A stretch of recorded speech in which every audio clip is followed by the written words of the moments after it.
Welcome to the newest installment of the Untitled Film Nerd Project. My name is Philip, and joining me as always is Teacher. Hello. And today we're going to talk about Escape Room. Before we get into it, spoiler warning now. If you want to avoid spoilers, skip ahead to the time code you see on the screen. All right, so let's get into it. So, what did you think? It was okay. Yeah. It was mindless fluff. I guess I went in expecting more from it, since it was such an open-ended concept. And I like puzzle movies. I mean, I saw it for the first time in the theater, for Pete's sake. So, overall, it was there. I mean, it wasn't spectacular, but it wasn't, horrific either, but it was, yeah. What about you? Very much the same. This movie was just kind of, well, that's neat. It was kind of like Saw, but the Diet Pepsi version. Nice. With like the new Coke version of Cube, and just kind of blended all together, and it was neat. So, okay. Yeah. All right. Well, there were some things I liked about it. My first line pretty much mirrors what you just said, actually. I said it had a good premise. It was kind of like if Cube, Fermat's room, and Saw were to have a baby. I liked each of the rooms for various reasons, but the execution of most of them came off lackluster at best. In particular, I liked the upside-down pool hall room. I thought that one made the most sense as far as like the puzzle stuff went. And I also like the intro with the room heating up. But even then, I'm just looking at Danny and being all, you should really take your clothes off now. It's very hot in that room. What about you? What did you like? Very much the same. Like, the rooms were the stars of the movie. For sure. Aside from Zoe, I did like Zoe's character. But the fire room really stood out. The ice room was kind of eh. And then the upside down room. And those were the main, like, better rooms out of all of them. Agreed. Yeah. So yeah, I'm totally going to mirror you on that. So yeah. Okay. Well, there's some things I didn't like. First and foremost, how does a movie with very little going for it ruin what it does have going for it by killing off the cutest, most adorable character first? Nick Dodani is fucking cute as hell, with those perfect come over and play video games and talk nerdy to me while I crush on you hardcore vibes. And they immediately kill my interest by having him die, but not the mopey, dumpy, pasty white dude. I was furious when Danny died. Furious that he was the first one. I was like, he was the only one I was invested in. He was so fucking adorable. I was like, be my friend. You're awesome. And now you're dead, and I don't care. So that was the biggest one for me. Other than that, I thought the unnecessary sequel bait at the end fell flat. And here's where the dichotomy for me comes in. Part of me is like, meh. But another part of me is like, damn it, I'm a sucker for these kinds of movies. Yeah, totally. So I'm probably going to fucking watch it. Damn you, Adam Robitel. Also, how does Adam Robitel go from the amazing Taken of Deborah Logan to this? Oh yeah, guess what was in the middle? Insidious: The Last Key. Oh, ew. It's the gateway drug to meh. And those are the main things I didn't like. What about you? Some of the character development or lack of. Like, as I make my notes, I kind of make like little titles to give people, right? So I know who they are. Like Zoe, I put nerdy girl. Say a character like Mike, his description is just Mike. Nice.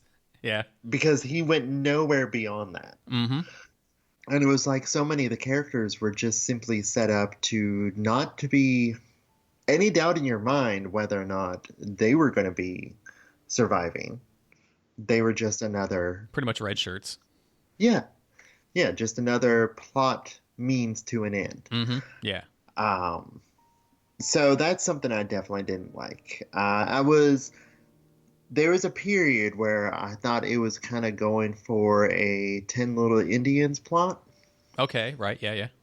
with, each room representing not only each person's past, but a sin that they had committed. Mm-hmm. Mm-hmm. But then I turned out I was completely wrong by that because the one douche was the only douche amongst the group. But once it went away from that, I don't know, it kind of lost a lot of its luster to me. Mm-hmm. Agreed. And even with, as you said, Danny's death, it's just kind of like, okay, well, let's say he didn't die then. Which room was his? Mm-hmm. Right.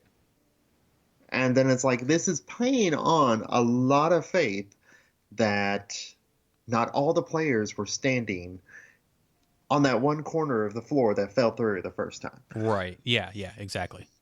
At which point, it would have been like, well, shit. Games are over this year. Yeah.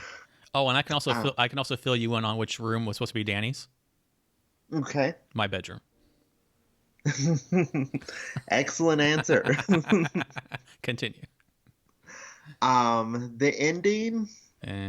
Okay, so the ending where she went to the cops and they were, returned and it's like everything been cleared out. Mm-hmm. Frustrating and very preposterous. Mm-hmm. But then you tack on the nearly like James Bond-esque level of bad guys. Yeah.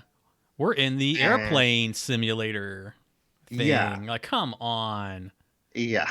This is so like Hostel meets.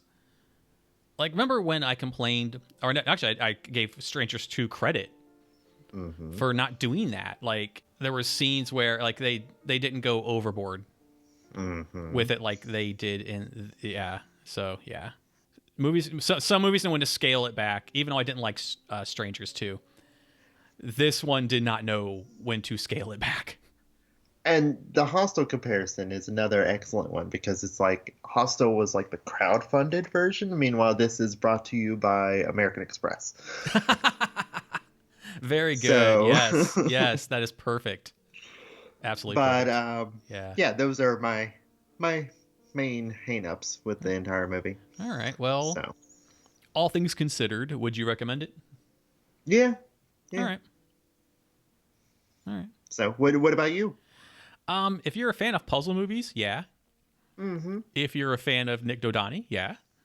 Mm-hmm. He's there briefly, but he's adorable as fuck. But as far as these kinds of movies go, there are way better versions out there. Oh, totally.